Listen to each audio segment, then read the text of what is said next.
ಕನ್ನಡ ಚಿತ್ರರಂಗದ ಖ್ಯಾತ ನಟ ಸಾಹಸ ಸಿಂಹ ಡಾಕ್ಟರ್ ವಿಷ್ಣುವರ್ಧನ್ ಅವರ ಪುಣ್ಯ ಸ್ಮರಣೆ ಹಿನ್ನೆಲೆ ಬೆಂಗಳೂರಿನ ಅಭಿಮಾನ್ ಸ್ಟುಡಿಯೋದಲ್ಲಿರುವ ವಿಷ್ಣುದಾದ ಅವರ ಸಮಾಧಿ ದರ್ಶನಕ್ಕೆ ರಾಜ್ಯದ ಮೂಲೆ ಮೂಲೆಯಿಂದ ಅಭಿಮಾನಿಗಳು ಬಂದಿದ್ದಾರೆ.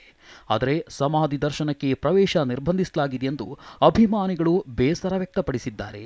ಕಳೆದ 15 ವರ್ಷಗಳಿಂದಲೂ ವಿಷ್ಣುದಾದನ ಅಭಿಮಾನಿಗಳಿಗೆ ಇದೇ ಪಾಡು. ನೆಮ್ಮದಿಯಾಗಿ ಅವರ ಸಮಾಧಿಗೆ ಪೂಜೆ ಮಾಡಲು ಅವಕಾಶವೂ ಸಿಗ್ತಿಲ್ಲ.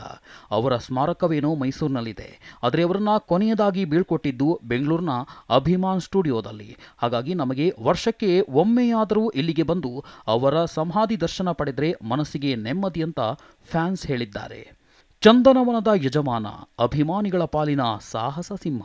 ಸಿನಿಮಾ ರಂಗದಲ್ಲಿ ಸಮಾನ ಮನಸ್ಕರನ್ನ ಒಂದಾಗಿಸಿ ಸ್ನೇಹಲೋಕ ತಂಡ ಕಟ್ಟಿದ್ದ ಕರುನಾಡಿನ ಕೋಟಿಗೊಬ್ಬ. ಎಸ್, ಇಷ್ಟು ಹೇಳಿದರೆ ಸಾಕು. ಅದು ಅಭಿನಯ ಭಾರ್ಗವ, ಆಪ್ತರಕ್ಷಕ ಡಾಕ್ಟರ್ ವಿಷ್ಣುವರ್ಧನ್ ಅನ್ನೋದು ಕನ್ನಡ ಸಿನಿಮಾಭಿಮಾನಿಗಳಿಗೆ ಗೊತ್ತಾಗ್ಬಿಡತ್ತೆ. ಅದು 2009 ಡಿಸೆಂಬರ್ 30ರ ಮುಂಜಾನೆ ಒಂದು ಸುದ್ದಿ ಇಡೀ ಕನ್ನಡ ಚಿತ್ರರಂಗಕ್ಕೆ ಅರಗಿಸಿಕೊಳ್ಳಲಾಗದಂತಹ ನೋವನ್ನ ತಂದಿಡುತ್ತೆ.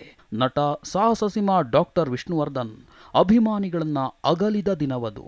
2024 ಡಿಸೆಂಬರ್ 30ಕ್ಕೆ ವಿಷ್ಣು ಇಲ್ಲದೆ 15 ವರ್ಷವಾದವು. ಈ 15 ವರ್ಷಗಳಲ್ಲಿ ಅಭಿಮಾನಿಗಳು ಅವರನ್ನ ಎಂದಿಗೂ ಮರೆತಿಲ್ಲ.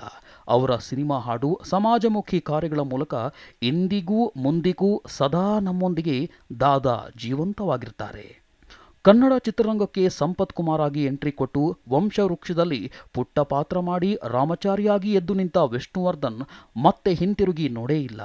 ಬ್ಯಾಕ್ ಟು ಬ್ಯಾಕ್ 200 ಚಿತ್ರಗಳ ಗಡಿ ದಾಟಿದ Vishnudada commercial, divine, social message ಇರುವಂತಹ ಪಾತ್ರಗಳಲ್ಲಿ ನಟಿಸಿ ಗೆದ್ದವರು.